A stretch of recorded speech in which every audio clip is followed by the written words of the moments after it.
Bienvenido nuevamente a esta cuarta parte del sacerdocio de Cristo. Ahora vamos a pasar a otro tema muy importante, los sacrificios y ofrendas. Aunque tampoco es la intención de este estudio profundizar sobre estos sacrificios y ofrendas, es importante que usted lea. Primeramente, puede leer Levítico del capítulo 1 al 10. Si lo desea, es decir, si desea profundizar un poco más acerca de todas estas ofrendas y sacrificios, pues le aconsejo que lea todo el libro de Levítico para que usted tenga una mejor comprensión acerca de toda esta temática. Finalmente, sabemos que todo esto era sombra de quien habría de venir, es decir, de el Hijo de Dios, el Dios encarnado en la persona de Jesús, quien llenaría prácticamente todas estas ofrendas, sacrificios, en fin, todo lo que ya nosotros conocemos acerca de la persona de Jesucristo.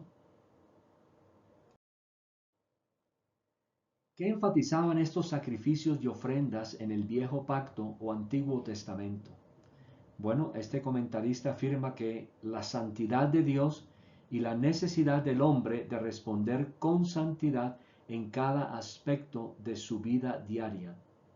En los sacrificios y ofrendas, Dios les daba a los israelitas la oportunidad de expresar varios aspectos de la adoración.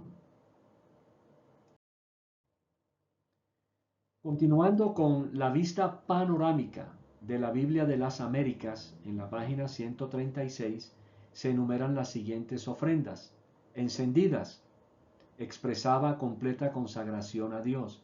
La de cereal simbolizaba la mayordomía de los esfuerzos de la persona. De paz, proyectaba la comunión entre Dios y el hombre y entre el pueblo y los sacerdotes. También eran por el pecado, acentuaba el derramamiento de sangre, sobre todo mostraba el sacrificio de una vida inocente en sustitución por el adorador. Y por la culpa, mostraba que era necesario hacer restitución cuando alguien ofendiera a Dios o a otra persona.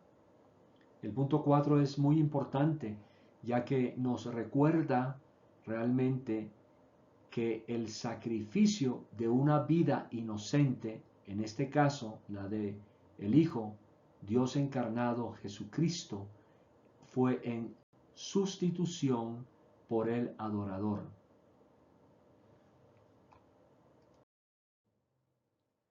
¿Qué es lo que enfatiza el libro de Levítico? Que los israelitas redimidos deberían ser santos. Este libro puede considerarse como el manual de la santidad de Dios, donde se describe la conducta de un corazón a tono con Él. Para el cristiano, la santidad personal es producida por el Espíritu, pero debe ser mostrada exteriormente. Un ejemplo de ofrenda por el pecado. ¿Cómo se trataba el pecado cometido por un israelita? Vamos a leer la palabra de Dios en Levítico capítulo 1 versículos 2 y 3 en la Nueva Traducción Viviente. Da las siguientes instrucciones al pueblo de Israel.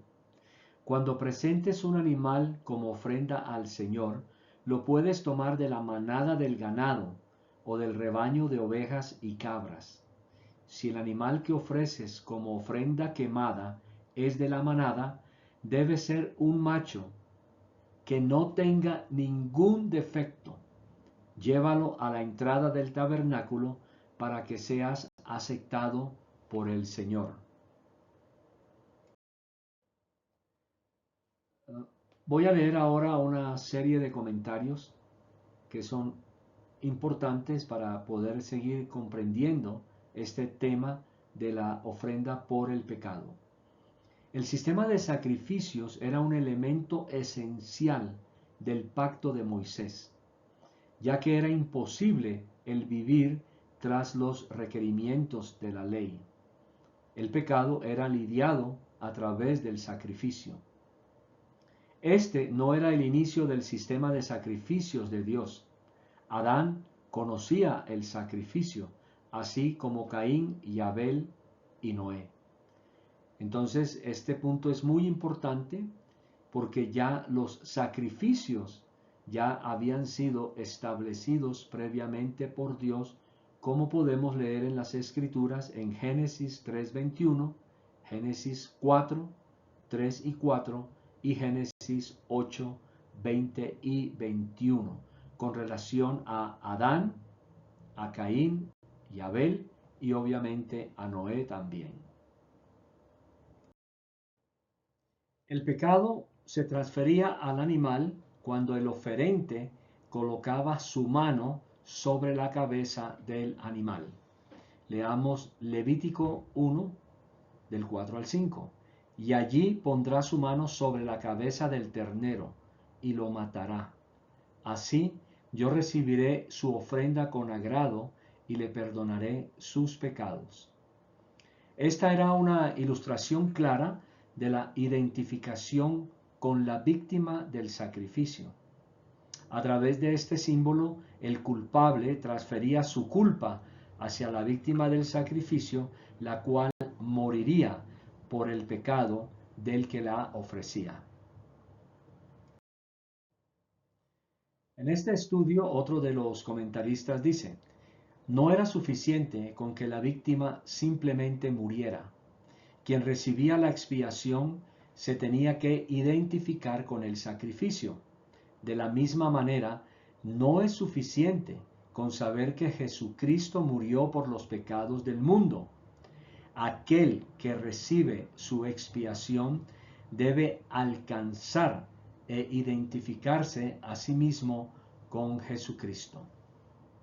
¿Te estás identificando con Jesucristo en su sacrificio de Cordero Pascual? Esto es muy importante.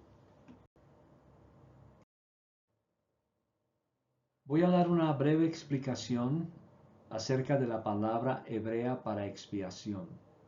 En nuestras Biblias, la palabra usada para expiación es kupar y proviene de la palabra kapar. En la Reina Valera de 1909 se traduce como expiación, reconciliación, expiar, para cubrir, para expiar, condonar, para aplacar, cancelar. En inglés la palabra es appease y significa apaciguar, calmar. Algunos eruditos traducen esta palabra como cubrir. La idea es que cada pecado individualmente es cubierto por la sangre de la víctima del sacrificio. Pero existe una diferencia en la idea de la expiación del Antiguo Testamento a la del Nuevo Testamento. En el Antiguo Testamento el pecado es cubierto hasta que la redención fue hecha completa por Jesucristo en la cruz. En el Nuevo Testamento el pecado es quitado y realmente la expiación fue cumplida por el sacrificio de Jesús. Entonces, pues esto es muy sencillo. Realmente el pecado en el viejo pacto, cuando se presentaba un animal y se derramaba sangre de ese animal, el pecado de la persona era simplemente cubierto. Ya en el nuevo pacto o en el Nuevo Testamento, el pecado es totalmente quitado y realmente la expiación como tal fue cumplida plenamente por el sacrificio de nuestro Señor Jesús. El día de expiación. En hebreo es simplemente Yom Kippur, de Yom, día, y Kippur, expiación. De acuerdo a la tradición judía, es el día más sagrado del año judío, conocido también como el Shabbat de los Shabbats. Dice la Escritura: y el Señor dijo a Moisés: A los 10 días de este séptimo mes será el día de expiación. Será santa convocación para ustedes y humillarán sus almas y presentarán una ofrenda encendida al Señor. Tampoco harán ningún trabajo en este día, porque es día de expiación, para hacer expiación por ustedes delante del Señor su Dios. Levítico 23, versículos 26 al 28. Conozcamos un poco el contexto de este día, del día de la expiación. Para eso voy a mencionar una serie de puntos que es básicamente lo que considero es el orden requerido para la celebración de este día tan especial en la vida de los israelitas. Eso usted lo puede encontrar en Levítico 16. Si desea, puede estudiar todo ese capítulo para que conozca un poco más acerca de este tema. Pero hay algo que sí quiero resaltar y que ya había comentado anteriormente, y es el orden tan estricto de las cosas que Dios le exigió a su pueblo Israel. Aunque es claramente descrito en las Escrituras, eran pasos que llevaban preparación, tiempo, dedicación, en fin. Y cuando yo comparo todo esto de la ley y lo pongo en nuestro Señor Jesucristo, yo lo único que puedo decir es gracias, Padre, porque enviaste a tu Hijo Jesucristo una sola vez y para siempre. Nosotros no requerimos de una serie de procesos en nuestra salvación para el perdón de nuestros pecados. Sin embargo, debemos conocer obviamente estos pasos para que podamos conocer un poco más acerca del pensamiento de nuestro Dios y Padre celestial. Primero, Aarón debía presentar ofrenda por su pecado. ¿Y qué tenía que presentar? Un novillo, becerro, y un carnero, macho de la oveja. El carnero sería ofrecido como ofrenda quemada. El día de la expiación se celebraba una vez al año. Segundo, se describen las vestimentas que debía llevar el sacerdote. Tercer requerimiento, Aarón deberá tomar de la comunidad de Israel 2 chivos para la ofrenda por el pecado y un carnero para la ofrenda quemada. Aquí podemos apreciar en este versículo de Levítico los 2 chivos usados en el día de la expiación.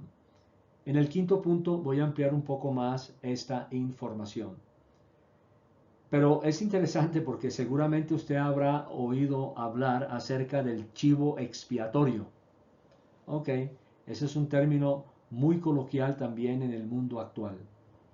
Cuarto requerimiento, el becerro con el que Aarón debía presentar como ofrenda por el pecado en el lugar santísimo servía para purificación de él y también de su familia. Miren todo esto. O sea, es un orden, indudablemente, pero que exigía demasiado. El sacerdote tenía que hacer una expiación no solo por el pecado de él, también tenía que hacerlo por el pecado de su familia. Y se supone que la familia de Aarón perteneciente, o la familia del levita perteneciente a la tribu de Leví, también tenía que hacer expiación posteriormente por todos los israelitas, volviendo a incluir nuevamente a la familia de el sacerdote. Un poco complicado, bastante diría yo. Bueno, gracias al Señor por el sacrificio perfecto que hizo en la cruz del Calvario. El quinto requisito. Aarón presentará ahora los 2 chivos, uno apartado como ofrenda para el Señor, y el otro llevará los pecados del pueblo al desierto de Azazel. Dice Levítico 16, después Aarón presentará como ofrenda por el pecado el chivo escogido por sorteo para el Señor. Cuando sea enviado a Azazel en el desierto, el pueblo será purificado y así serán justos ante el Señor. Uno de los comentaristas escogidos en este trabajo del sacerdocio de Cristo, con relación al quinto punto o requisito, dice lo siguiente: Levítico 16:8 para el macho cabrío expiatorio, literalmente para Azazel. El sustantivo Azazel ha sido interpretado en tres sentidos. Una palabra que significa destrucción completa. 2. Un peñasco del cual empujarían el macho cabrío. O 3. Un demonio que habitaba en el desierto. Más adelante voy a explicar un poco más acerca de este término Azazel. Pero noten lo siguiente, y una vez más quiero recordarles. En el primer video mencioné la necesidad de que cuando estuviéramos estudiando las escrituras y estuviéramos leyendo algunos comentaristas, es importante leer cuando diferentes teorías se presentan. En este caso, aquí hay tres posibles interpretaciones de Azazel, es decir, no hay todavía una definición exacta de lo que significa realmente Azazel. Por lo tanto, recordando lo que dije en el primer video, no hagamos doctrina de esto. Esto es muy importante. Noten ahí la figura a mano izquierda en sus pantallas de Azazel, supuestamente el macho cabrío.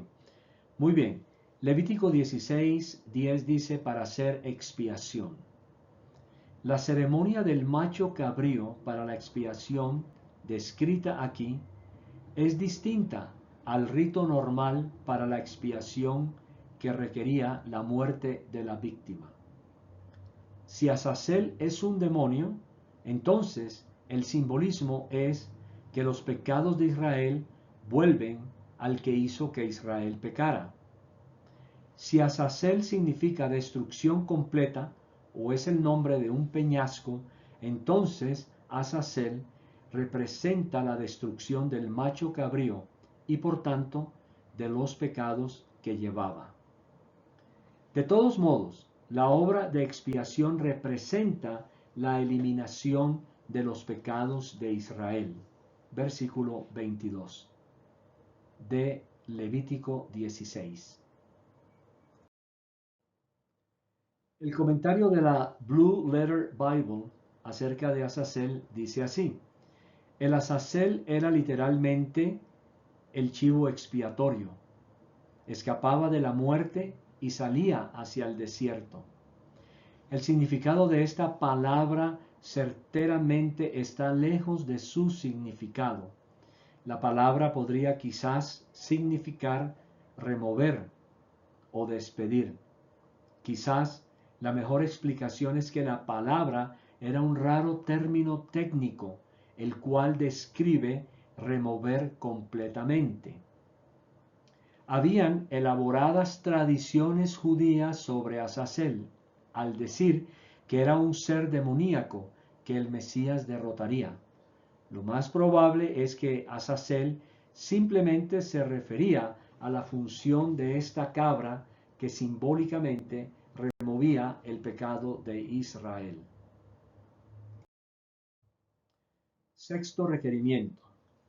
Noten ustedes una vez más lo complicado que era este día de la expiación. Pero vamos a leer el sexto punto como requisito. Posterior a este ritual, debía tomar un incensario y llenarlo con brasas ardientes del altar que está delante del Señor. Luego tomará 2 puñados de incienso aromático en polvo y llevará el incensario y el incienso detrás de la cortina interior, es decir, el lugar santísimo. Allí, en la presencia del Señor, pondrá el incienso sobre las brasas encendidas, a fin de que una nube de incienso se eleve sobre la tapa del arca. el lugar de la expiación que está sobre el arca del pacto. Finalmente, para él y su familia, el sacerdote tomará un poco de la sangre del becerro, mojará su dedo en ella y la rociará en el lado oriental de la tapa de la expiación. También rociará la sangre 7 veces con su dedo delante de la tapa de la expiación. Levítico 16, versículos del 11 al 14. Noten ustedes cómo es de interesante este punto, que habla acerca de un punto cardinal, es decir, como dice la escritura, hacia el lado oriental. Es decir, aún eso, los sacerdotes tenían que estar en eso muy bien ubicados. Todavía no hemos terminado los requisitos, vamos para el séptimo. Dice así, lo que sucede con el primer chivo. Uno de los mencionados en Levítico 16, 7 al 10. Luego Aarón matará el primer chivo como ofrenda por el pecado del pueblo y llevará su sangre detrás de la cortina interior. Allí rociará la sangre del chivo sobre y delante de la tapa de la expiación, tal como lo hizo con la sangre del becerro. Mediante este proceso purificará el lugar santísimo y hará lo mismo con todo el tabernáculo a causa de la contaminación por el pecado y la rebelión de los israelitas. Octavo punto. Posteriormente Aarón saldrá y purificará el altar de la contaminación de Israel y lo hará santo. Noveno. Cuando Aarón haya terminado de purificar el lugar santísimo, el tabernáculo y el altar, presentará el chivo vivo.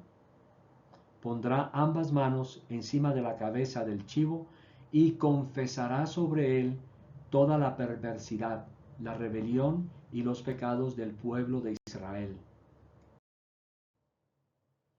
De esta forma, traspasará los pecados del pueblo a la cabeza del chivo.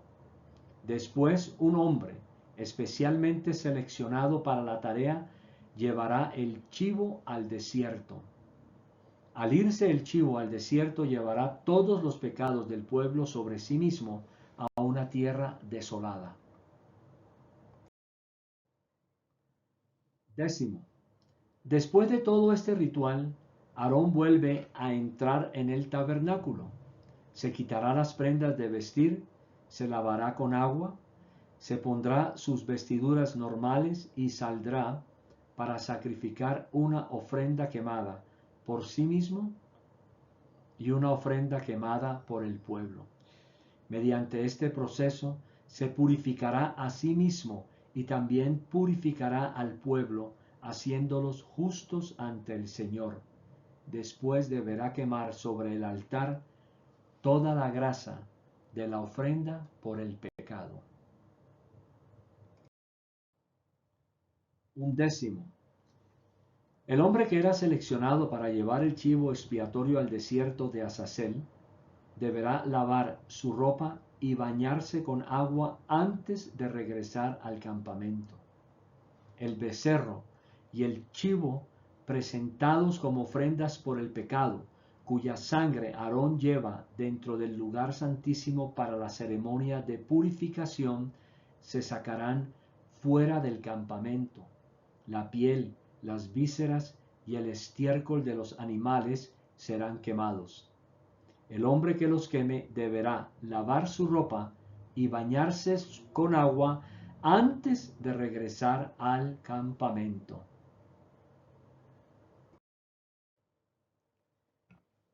Indudablemente que era un proceso extenso y en muchas de las otras cosas que el pueblo de Israel hacía, demandadas todas obviamente por un Dios santísimo.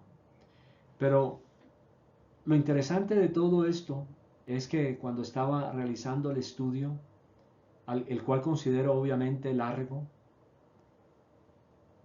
solamente llegué a una conclusión muy importante y creo que ustedes también habrán podido llegar a la misma conclusión después de haber escuchado todo este proceso y requisitos de la ley.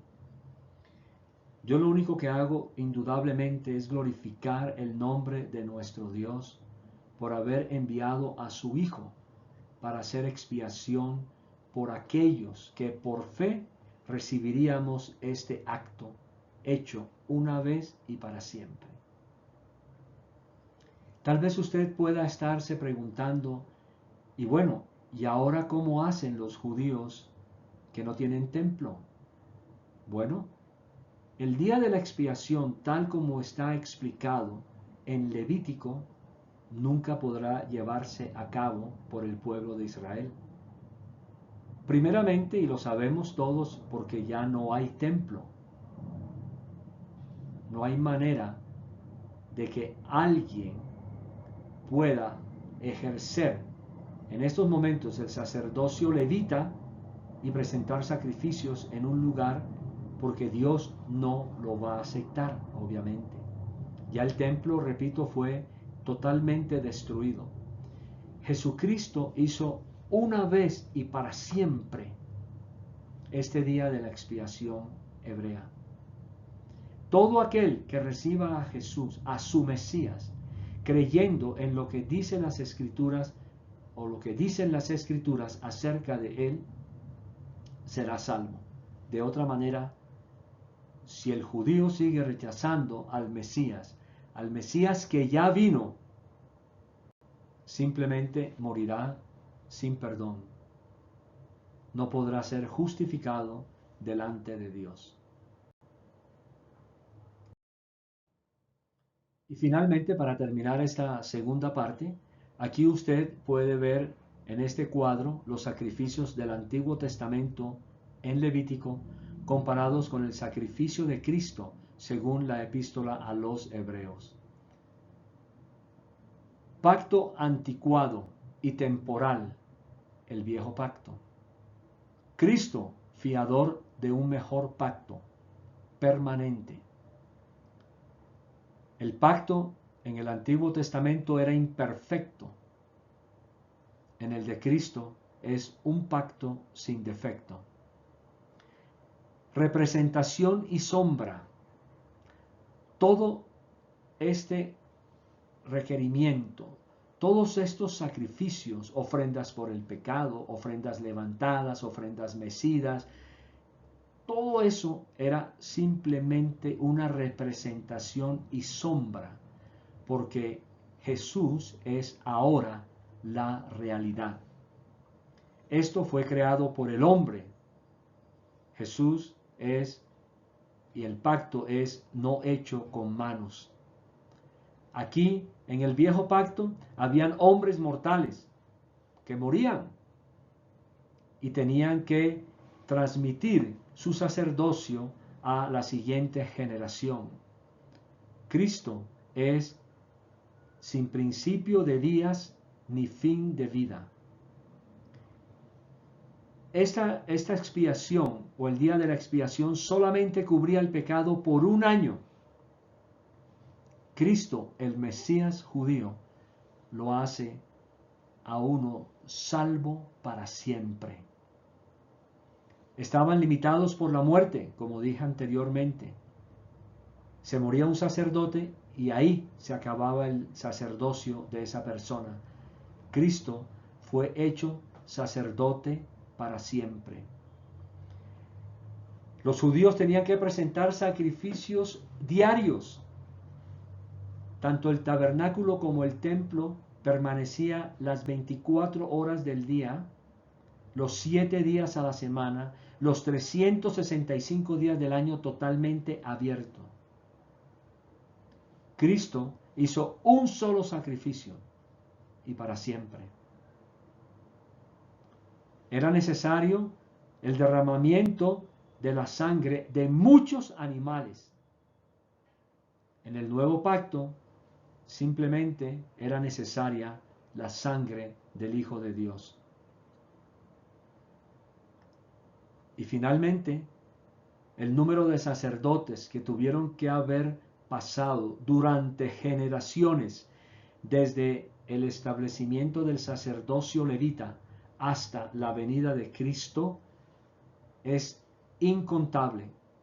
O a lo mejor los judíos saben el número exacto de sacerdotes, pero lo interesante de todo esto es que Cristo es uno solo y es un solo sacerdote hecho para siempre. Dios los bendiga.